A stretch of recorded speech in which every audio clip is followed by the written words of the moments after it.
آپ کو اہم خبر دیں، کویت کے اعلیٰ سطح وفد کی GHQ راولپنڈی آمد۔ ISPR کے مطابق فیلڈ مارشل سید عاصم منیر سے کویت کے اعلیٰ سطح وفد کی ملاقات۔ اہم خبر جس کے حوالے سے آپ کو اپڈیٹ کر رہے ہیں، کویت کے اعلیٰ سطح وفد کی GHQ راولپنڈی آمد۔ ISPR کے مطابق فیلڈ مارشل سید عاصم منیر سے کویت کے اعلیٰ سطح وفد کی ملاقات ہے، انتہائی اہم ملاقات جس کے حوالے سے آپ کو اپڈیٹ کر رہے ہیں۔ کویت کے اعلیٰ سطح وفد کی GHQ راولپنڈی آمد۔ فیلڈ مارشل سید عاصم منیر کی آپ کو بتا رہے ہیں، کویت کے اعلیٰ سطح وفد سے یہ ملاقات ہے۔ کویت کے اعلیٰ سطح وفد کی GHQ راولپنڈی آمد، اور آپ کو بتائیں کہ فیلڈ مارشل سید عاصم منیر سے کویت کے اعلیٰ سطح وفد کی ملاقات انتہائی اہم ملاقات جس کے حوالے سے آپ کو اپڈیٹ کر رہے ہیں۔ کویت کے وفد کی ملاقات ہے سید عاصم منیر سے، اسی بارے میں بات کریں گے۔ سمیرہ خان نے ہمیں جوائن کیا ہے۔ سمیرہ، اس حوالے سے اپڈیٹ کیجیے گا۔ جی بالکل، کویت کے اعلیٰ سطح کے وفد نے وزیر دفاع شیخ علی عبداللہ سالم الصباح کی قیادت میں چیف آف جنرل سٹاف کویتی مسلح افواج لیفٹیننٹ جنرل خالد درج سعد الشریعان ان کے ہمراہ جنرل ہیڈ کوارٹرز کا دورہ کیا ہے، اور یہ دورہ بہت اہم نوعیت کا حامل ہے، اور chief of defence forces Pakistan chief of army staff Syed Asim Munir سے باہمی دلچسپی کے امور، علاقائی سلامتی اور دو طرفہ دفاعی تعاون پر تفصیلی تبادلہ خیال کیا گیا ہے۔ دونوں جانب سے ادارہ جاتی روابط کو مزید مضبوط بنانے اور دونوں برادر مسلم ممالک کے درمیان باہمی مفاد پر مبنی دفاعی تعاون کو وسعت دینے کے عزم کا اعادہ کیا گیا ہے۔ یہ بھی بتاتی چلوں کہ کویتی وفد نے علاقائی امن و استحکام کے لیے پاک فوج سمیت پاکستان کی مسلح افواج کی پیشہ ورانہ صلاحیتوں، آپریشنل مہارت اور قابل قدر خدمات کو بہت سراہا ہے۔ ملاقات میں پاکستان اور کویت کے تاریخی اور برادرانہ تعلقات کو مضبوط، پائیدار، باہمی مفاد پر مبنی دفاعی شراکت داری میں مزید مستحکم کرنے کی بات کی گئی ہے۔ جو ٹھیک ہے سمیرہ، آپ ہمیں اپڈیٹ کر رہی تھی اس اہم ملاقات کے حوالے سے، آپ کا بہت شکریہ۔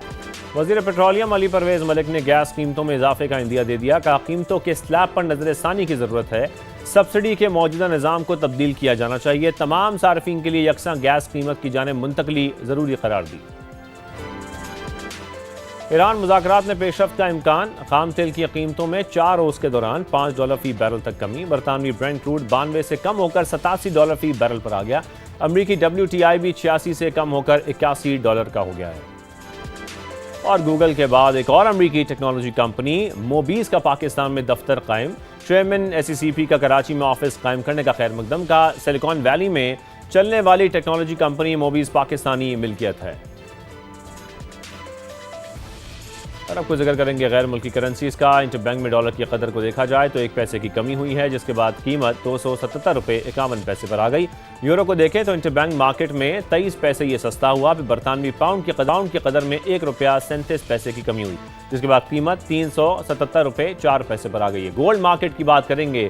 گولڈ کی مارکیٹ کو دیکھا جائے تو ملک میں سونے کی قیمت میں دوسرے روز بھی کمی دیکھی گئی، $3,500 سستا ہوا، قیمت $4,83,000 پر آ گئی، جبکہ 10 گرام کے حوالے سے آپ کو یہ بتائیں کہ اس کے ریٹس میں $3,000 کمی دیکھی گئی۔ انٹرنیشنل مارکیٹ کو بھی دیکھا جائے تو $35 فی اونس یہ سستا ہوا، جس کے بعد قیمت $4,605 پر آ گئی ہے۔